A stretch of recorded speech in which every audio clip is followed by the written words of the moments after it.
Just a couple of days out now from the start of the Super Rugby season, and joining me now is Queensland Reds coach and reigning Super Rugby champions, Ewen McKenzie. How are you feeling? Excited? Just a couple of days out? I am. I mean, it might look like it, but I am pretty excited. It's been it's been 6 months since we last played, and we've done a lot of work. We're quite pleased with some of the work that's been done in the off season, but we've got to get out there and test it in the heat of battle, and nothing better than playing the Waratahs first game. Well, this game last year, you guys struggled against the Waratahs. What's changed in a year? Well, hopefully I got the selections right. That'll be. I didn't get it right last time, and look, we've had a stronger focus on the breakdown, which is always a topical area. The referees get excited by that in the first few rounds. I think the other thing is just attitude. We're going to make sure that we've got our own mindset right, and I think we examined that last time and really we were in with a poor mindset, and we fixed it up very quickly and won the next 8 games. So, we've got to make sure we start with the right mindset. They'll be. They've got a lot of guys there. They've got a few injuries, but they've got a lot of guys getting opportunities, so they'll be excited. And we've got to make sure that we've got the same level of excitement. You guys have got 1 or 2 injuries yourself. Just talk us through your 15 or the changes from what you'd like.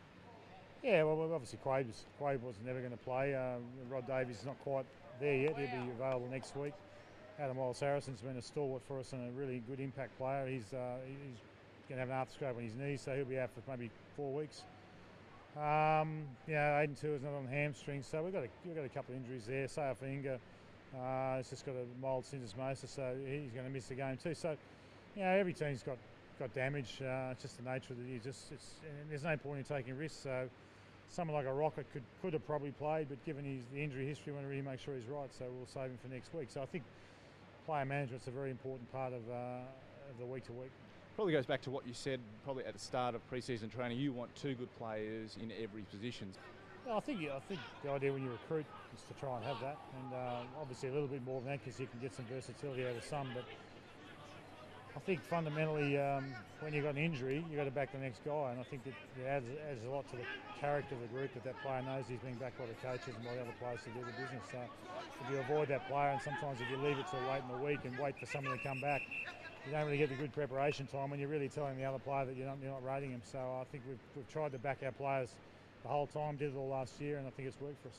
Now, New South Welshman, coaching Queensland, living still in New South Wales, but you've got your Reds cap on this weekend. It's a different sort of look heading into what is a massive interstate game, isn't it, for yourself? Yeah, I think it's just the nature of the way it is. I've still got a house down there, and I've certainly enjoyed my time. When I go down there, I'm not shy about wearing my red shirt when I'm down there. I'm still a member of the football stadium there, so I'm happy to hang out there and have a few coffees and enjoy the atmosphere. And it was good sitting there as the coach that the team that had the Templeton Cup. So we're quite keen to keep that trophy. It's up for grabs again. It's a pretty important symbol of where the 2 teams are at, and we want to make sure we keep that. It won't just be all Waratahs fans in the stadium. You wouldn't think. You guys won over so many fans, not just in Queensland but throughout Australia, throughout the world. So you must be happy with that, I suppose.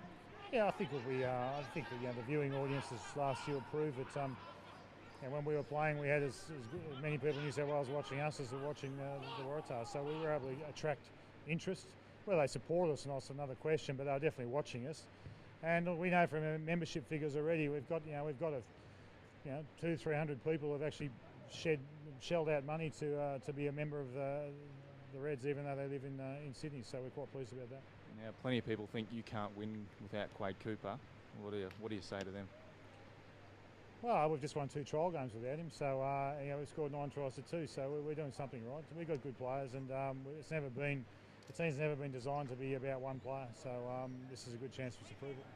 And for Mike Harris to step up, he's a handy player himself, isn't he? He was recruited to be the backup number 10, and he played 12 for us. He was starting 12 for us anyway, so he's always had the ability to play for us and start for us. The only reason he wasn't was he was injured, so now he's not injured, he's playing for us again. So.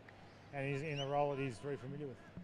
In the off-season, Mike indicated he wanted to switch from his Kiwi heritage to become an Australian and play for the Wallabies.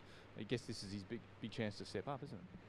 Well, I think he's already done that by moving here. I think he's already made that indication. I'm sure if he hadn't been injured last year, he would have been in the Wallabies squad already. So, this is an opportunity for him to maybe make that transition this year. But there's a lot of football to be played between now and June, but I'm pretty sure that he'd be the type of player that would be very valuable at the next level. Right, well, all the very best for what's a huge game, an important game for the team. Thank you very much. We're looking forward to it.